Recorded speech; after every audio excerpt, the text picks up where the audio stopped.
Every day, he had to get home before dark to wait for his son. Even if he was only half a second late, he would scream at the boy. The two brothers rushed home as fast as they could. The younger son hurriedly locked all the doors and windows. Not only that, he even added a second lock to the already locked front door. But even with all this preparation, Cage still looked worried, because once night fell, this world no longer belonged to humans. Safe? Yes. Are we secure? Yes. After checking everything layer by layer, they finally relaxed a little. He warned his son that what happened today must never happen again. Thomas, Yeah. if you're late again, you can't go past the boundaries. I was helping Mr. Rose. I know what you were doing. Do you understand? All right. But just as he finished speaking, the family dog sensed danger and started scratching the ground anxiously.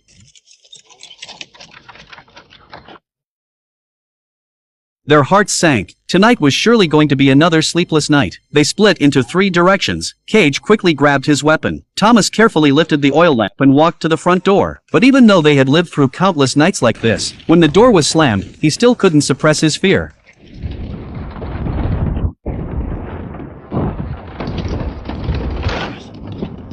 Only when he heard his father's voice did Thomas snap out of it. The two of them used all their strength to act as the third layer of defense. They knew that once the was breached, death would follow.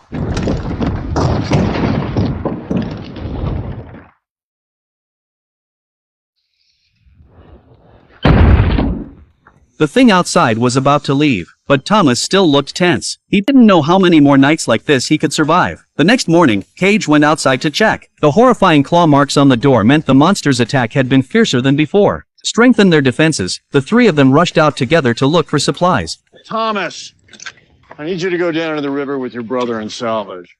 But Thomas had arranged to meet his girlfriend that day, and he was frustrated. He struggled the whole way, but in the end, his hormones won over reason. He told his brother to stop the car and promised to meet him before sunset. This wasn't the first time Thomas had been so reckless. His brother naively thought nothing would go wrong this time either. But after Thomas reluctantly said goodbye to his girlfriend, he accidentally fell into a deep hole while crossing the woods. Meanwhile, his brother had already arrived at the meeting spot. The long wait made him restless. He kept scanning the surroundings but couldn't find Thomas anywhere. Seeing that if he waited any longer, he wouldn't make it home before dark, he tried to convince himself that his brother had already left. With that thought, he started the car and drove off. Back home, Cage was already nervous from waiting. Hearing the engine, he rushed outside.